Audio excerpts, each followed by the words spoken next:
How's it going, boys? Welcome back to a brand new video, and today we're going to be talking about Wraith King. Oh yes, Wraith King. Possibly one of the easiest heroes in all of Dota, if not the easiest hero in Dota 2. We're going to look into what item builds you want to do and what kind of skill builds and just generally how you want to be playing the game as the Wraith King, right? Like general stuff like that for a beginner.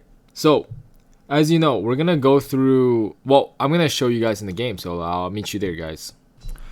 Alright, boys, so today we're gonna be talking about some of the skills he has. So Wraith King has a stun. It is not the strongest stun in the game, but it is a 20% movement speed slow plus just like periodic damage over time as well as initial damage. So, you know, it is still a decent stun. I would say it's probably one of the weakest stun in the game because Sven has a better stun than Wraith King. CK has a better stun. It's just based on how much damage it does and how, like, what it offers and the duration and everything. I'll say Wraith King stun is the weakest, but you know, it's still a stun nonetheless. Cancels TPs, cancels channeling abilities, all that. His second skill used to give him damage. It does not give him damage anymore because I guess Valve decided that was too OP. So yeah, it makes sense though. So it's basically a free Morbid Mask or a free Satanic once you reach level 25. Even before that, it's like a free Satanic. And his passive is basically a free Daedalus. It's not necessarily a Daedalus, but it is pretty good. It's a 300% crit at 15% chance maxed out. And that is almost as good as PA's crit at level 2.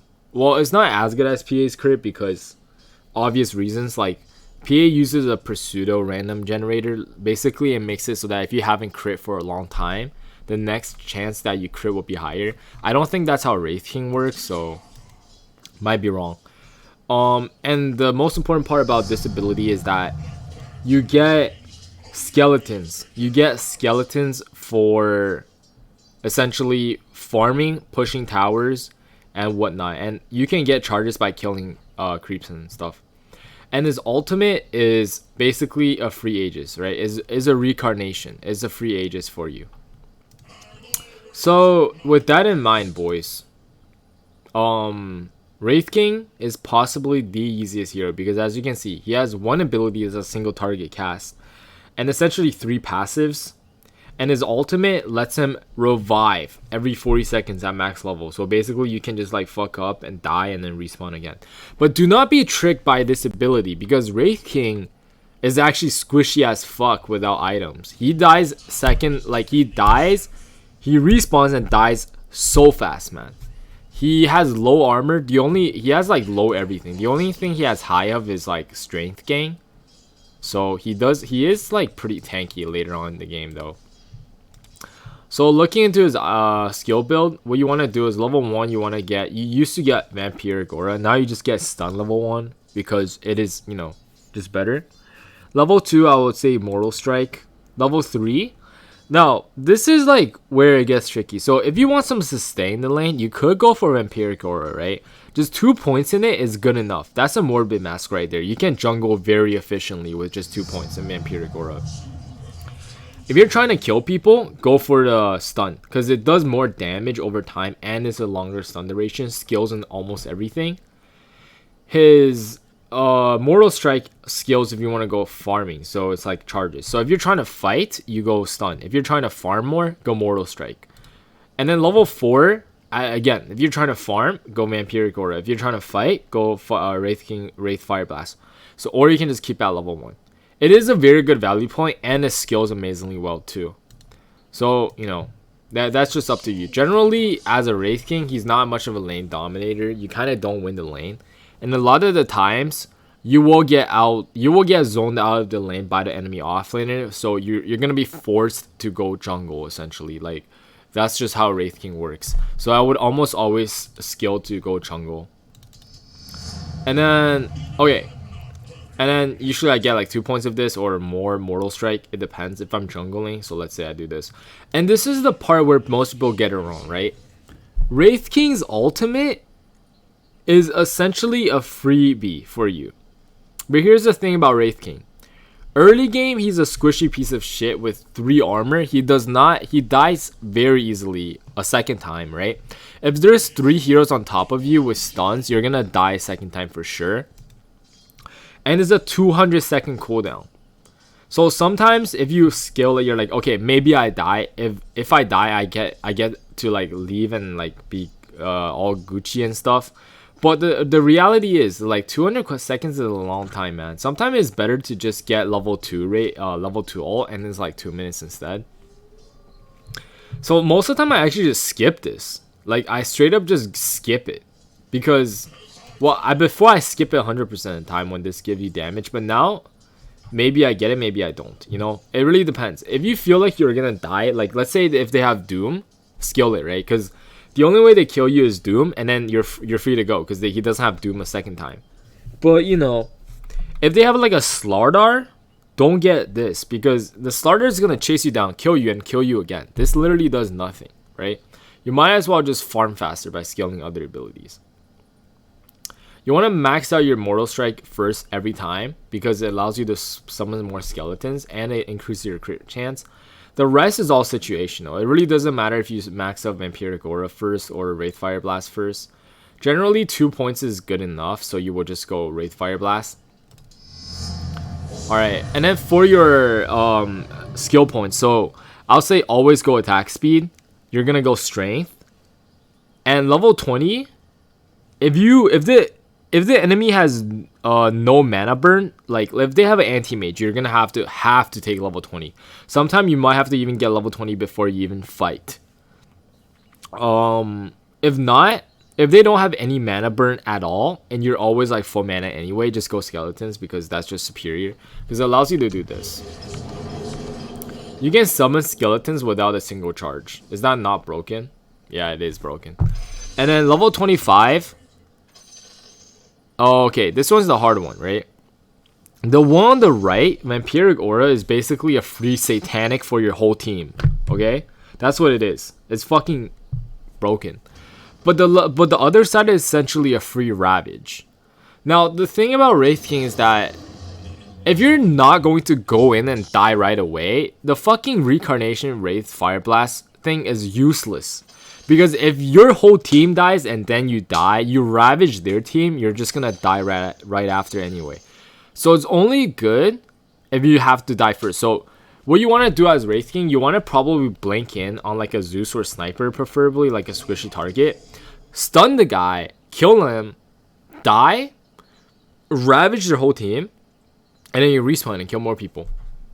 And now, and oh yeah, when you're like respawning, before you die the first time, don't use BKB, because when you respawn, that's like when you need to use BKB and not die. Because if you use BKB, you die, you respawn, you're fucked. Like your respawn doesn't do shit, right? So make them cast all the spells on you, and some stuff pierce BKB, like they might Abyssal Blade you, you know? So stuff like that. Starting items. Quelling Blade first. If you're up against any physical damage, go Ring of Protection, because Wraith King has like 0 armor, so 2 armor is very nice. You want to go some stats and some regen, right? You could go Fury Fire if you want. Stick in most cases, just in case if you don't have mana for Reincarnation and whatnot. And then I would say Phase Boost or Treads. These two are both viable, by the way. I normally go Phase Boost on Wraith King just because he needs armor, and the bonus movement speed is super nice. Allows him to be a speedy little boy. But this also allows him to farm faster and deal more damage as well as being more tanky. So yeah, it's whatever, right? It's almost the same. Now, before I used to go Glove of Haste as a value item. By the way, you don't ever make this into a Midas, by the way. Midas on Wraith King is horrible, in my opinion. It's just not as good as Radiance. If you're going to go both Midas and Radiance, you're probably going to have a hard time, because that's a bit too greedy, my friend. Because once you get Midas and Radiance, it's like minute 20. And then you have fucking, like, in total, 7k gold item with 0 fucking armor and 0 fucking BKB. So you're just going to die twice very fast. So I would almost say, if you're going to go Radiance, you could rush a Blitz Knuckles. So it's like a value glove of haste, right? It is more expensive though, but it gives you more attack speed and allows you to farm faster. And you can convert this into either MKB, which is very nice. Even if they don't have PAs, you can still go this item against like Terrorblade and stuff. Is very nice. Or you can convert it into a Shadow Blade, which is actually very good on Wraith King. Silver Edge is pretty damn good on Wraith King actually. Blank Dagger or Silver Edge is probably needed because you're gonna have trouble surviving. What else? If you're dying a lot, go Bracer. I almost never go Bracer on Wraith King anymore. I don't think it's good enough. Halberd is also very viable because it allows you to lifesteal more, status res, you know, like all that, and you have low armor, so evasion is almost always better than just armor. Oh yeah, Blade Mail. This is a no-brainer item, right? I almost never buy Blade Mail on Wraith King anymore though. I used to just go first item Blade Mail into Radiance. I literally just go fucking Blade Mail first item on Wraith King every single game. I stopped doing that because of the simple reason that Blade Mail is a bait item, guys. It's not actually as good as you might think.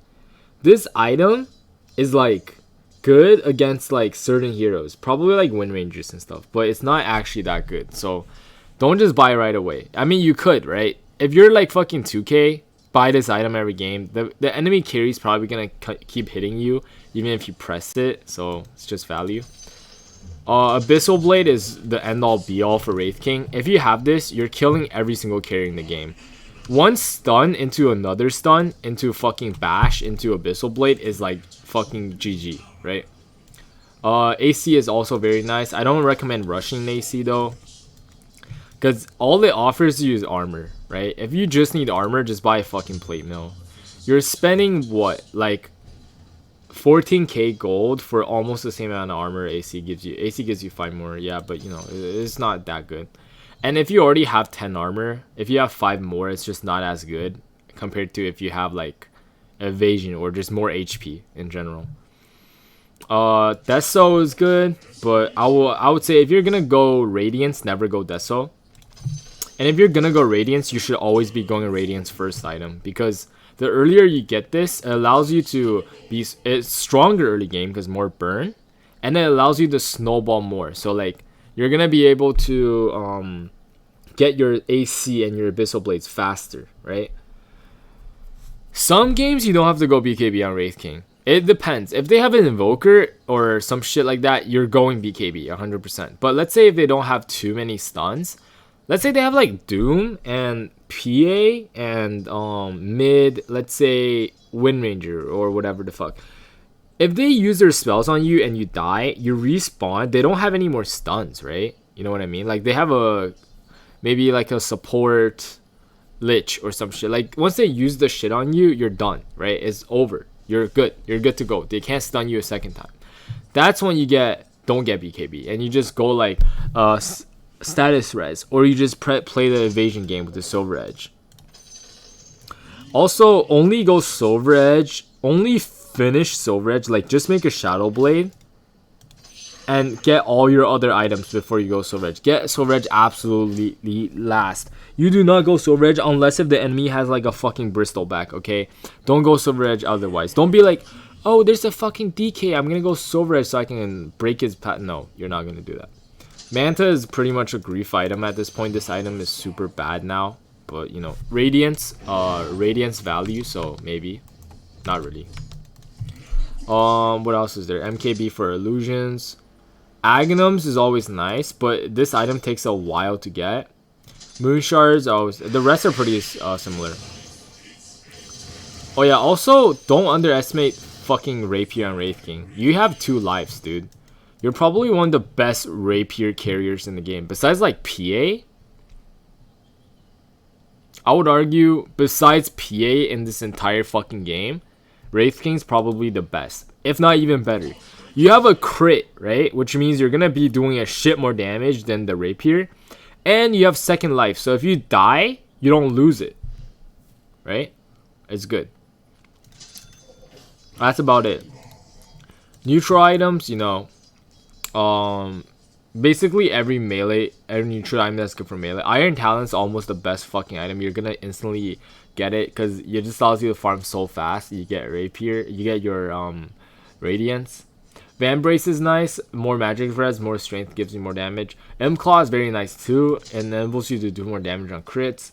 Dragon Skill is nice. You have low armor. If they have a lot of magic damage, you can go Nether Straw. Paladin Sword is nice. More lifesteal. Mindbreaker, Titan Silver is all very good item. Orb of Destruction is good too.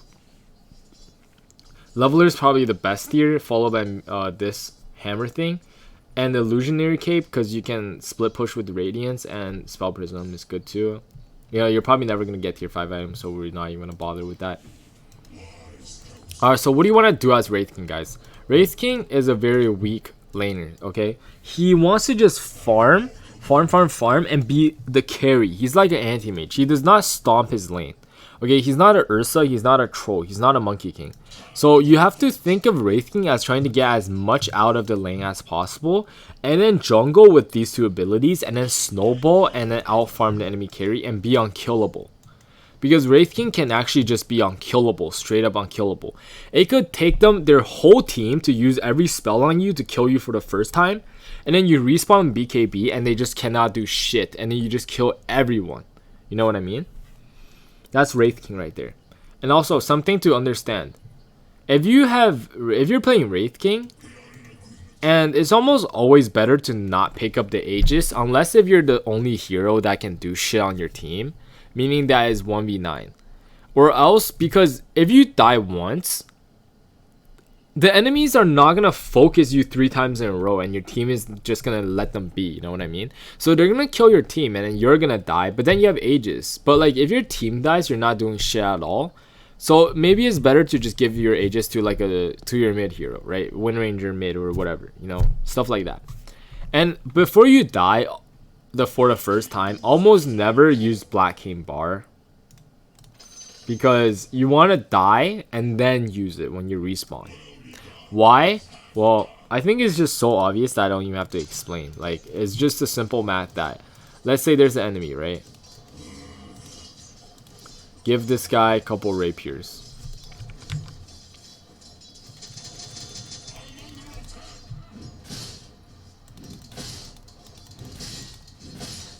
Okay, this is a bad example, guys. But you get the idea, okay? Basically, when you die, they use all their spells on you, and then you press BKB, and they can't do shit to you. If you press BKB and then you die, you're gonna respawn without it. You're a lot weaker, right? Almost always you're gonna be using BKB after. There's maybe some situations, like if the enemies, you're gonna just kill them anyway, maybe, but not really. Just stick to the same plan as this is almost never gonna fail to use BKB afterwards. Some combo on Wraith King is like you go invisible, you hit the guy once and you stun him, you hit him again, and then if you bash is good. If you don't bash, you Abyssal Blade him, and then that's about it. Yeah, it feels very good to play Wraith King also. And always remember, taunt when you run away. What are the counters to Wraith King, guys? So the biggest counters to Wraith King are the people who push towers that does not let him farm, like Lycan or Morphling. Or heroes he cannot lock down, like Anti-Mage. He has trouble locking down heroes. Maybe Anti-Mage, maybe Void. Oh, no, he does not counter Void. Never mind, take that back. Heroes that burn his mana. So Anti-Mage, PL with Diffusal Blade, Naga with Diffusal Blade. Wraith King does have a little bit of a problem dealing with illusion heroes, but the Radiance build does make that a lot better. Heroes that just hit him a lot, like Slark, Ursa, just keep hitting him, and doesn't care if he's tanky. And when you respawn, they can just continue hitting him. Slardar, I mean, Troll and Slark is especially very cancer against Wraith King. But Ursa might not be as bad because the Fury Swipe reset when you respawn. So that's nice. Drow Rangers, Medusas, heroes that can kite him out and are too tanky for him to burst. What else is there? Mana Drain heroes, so like the Lions, the Pango with the Diffusal Blade. Stuff like that, right? Spectre with the Diffusal Blade. So, basically that's it. And supports that are annoying, so like Veno, Slardar, Clockwork. Shit that runs them down in the jungle and kills them. What is Wraith King good against? Okay, any hero. Oh yeah, Alchemist is a special mention because I can just farm skeletons and I get like 1k gold per wave. heroes that he's good against. The heroes that need one ability to kill you, and then if you respawn, they don't have another one to kill you with. So things such as like Rupture, right? Chrono, Omni Slash, Sonic Wave. Well, actually, Quap counters Wraith King because Quap has Dagger and just kills him in the jungle. But for example, right? What else? Necrophos. Well, Necrophos counters all strength hero, but I'm just saying the Scythe, right? Like ultimates in general. Wraith King also, I mean, Razor just counters any melee hero. But you see, like heroes that has ability that, or Enigma, right? Finger by Lion. You die, you respawn, you're good again. And they don't have it a second time. If the Doom dooms you and kills you, guess what? When you respawn, he does not have Doom anymore. What else does he counter? He counters hero that he can man up to. So stuff like DK, maybe a Sven, if he has a halberd. Like heroes that he does not have a trouble just stunning and then bursting them down. They can't really get away, right? And it's too tanky for them to kill. So like Ricky has the Fusel Blade, stuff like that. But as Wraith King, you always need more farm, right? He also counters like the Axe, right? Axe, you taunt the Wraith King, he respawns. Legion to a certain extent because of the duel. Mostly like when heroes use the ability to kill you and then they don't have it again. That's like the shit that counters Wraith King counters. But yeah, that's about it, guys. This video is dragging for a while. I think that's all. I'm gonna wrap it up for today, boys. And if you enjoyed the video, please drop a like, subscribe to the channel if you haven't already.